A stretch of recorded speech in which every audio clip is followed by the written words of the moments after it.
अगर आपको कोई ऐसी वेबसाइट मिल जाए जहां पर लोग पैसे देकर लाइव टॉर्चर, अब्यूज या मर्डर देखते हैं, क्या आप क्यूरियोसिटी में उस लिंक पर क्लिक करोगे? ये कोई हॉरर फिल्म नहीं है, बल्कि एक ऐसी जगह है जो कि डार्क वेब पे वायरल हुई थी। ये इंटरनेट का ऐसा डार्क कॉर्नर है जो कि तुम्हें डार्क वेब पर मिलता है और यहाँ पर तुम पैसे देकर कुछ भी करवा सकते हो। एंड कुछ भी से मेरा मतलब है कुछ भी।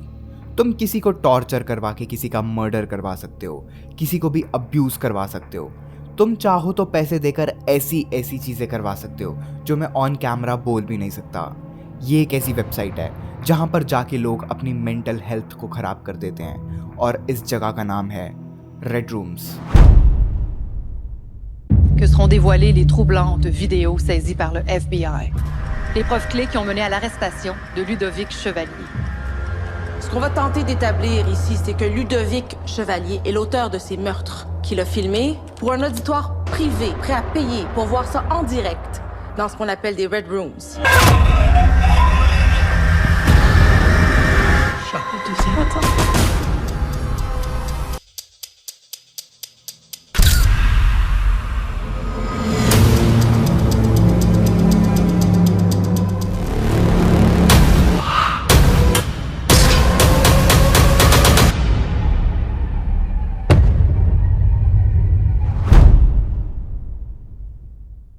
रेड रूम्स बेसिकली एक ऐसी वेबसाइट थी जो कि तुम्हें डार्क वेब पर मिल जाएगी और यहाँ पर पैसे देकर तुम लाइव टॉर्चर, मर्डर या अब्यूज देख सकते हो। ये आइडिया पहली बार एक जापानीज एनिमेशन से वायरल हुआ जिसका नाम था रेड रूम कर्सेस। ये एक जापानीज शॉर्ट एनिमेशन फिल्म थी जो कि अर्ली 2000 में काफ़ी ज़्यादा फेमस हुई थी 4chan जैसे प्लेटफॉर्म पे। इस स्टोरी में एक आदमी अपने कंप्यूटर के सामने बैठकर कुछ काम कर रहा होता है एंड तभी उसके सामने एक विंडो पॉपअप होती है जिसमें ये लिखा था कि do you like red rooms. And उसने उस विंडो को बंद करने का बहुत ट्राई किया लेकिन वो विंडो बंद ही नहीं हो रही थी। एंड उसके बाद उसे विस्पर्स सुनाई देते हैं एंड इवेंचुअली उसकी डेड बॉडी उसके रूम में मिलती है with walls painted read with his own blood.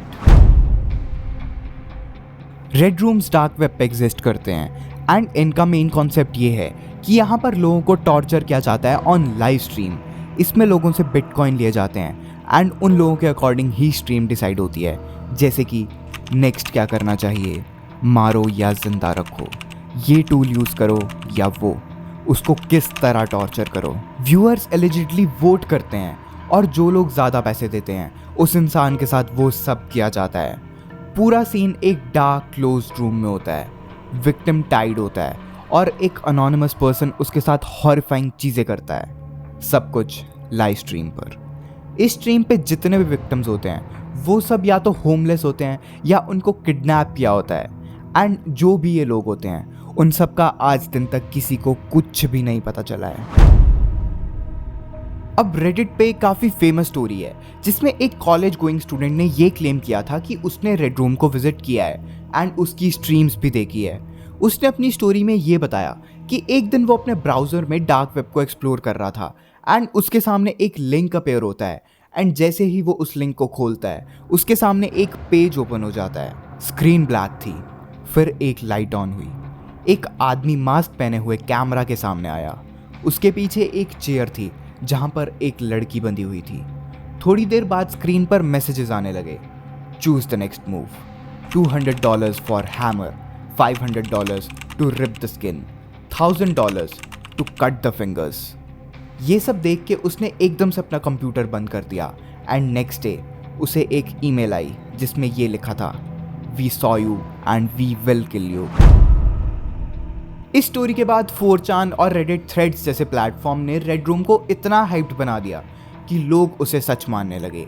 लेकिन इंटरनेट की हाइप और रियलिटी में काफ़ी ज़्यादा डिफरेंस होता है, तो सबके मन में एक क्वेश्चन आ रहा था कि क्या रेड रूम्स रियल हैं या फिर ये सिर्फ एक पब्लिसिटी स्टंट है। तो अगर हम टेक्निकल साइड देखें तो डार्क वेब एक ऐसा प्लेटफॉर्म है जहाँ पर सब कुछ इलीगल होता है। इसका मतलब अगर कोई भी डार्क वेब को यूज़ कर रहा है तो वो एक प्राइवेट नेटवर्क यूज़ करेगा, मतलब उसका IP एड्रेस प्राइवेट रहेगा एंड सिग्नल एक नेटवर्क से दूसरे नेटवर्क पर बाउंस करता रहता है। इसका मतलब है कि लाइव स्ट्रीम डार्क वेब पर करना ऑलमोस्ट इम्पॉसिबल हो जाता है, क्योंकि जब तुम्हारा नेटवर्क एक सर्वर से दूसरे सर्वर पर जंप करता है तो नेटवर्क की स्पीड काफ़ी स्लो रहती है एंड कनेक्शन भी स्टेबल नहीं रहता, जिसकी वजह से स्ट्रीम लैग करती है, तो लाइव स्ट्रीम करना ऑलमोस्ट इम्पॉसिबल हो जाता है।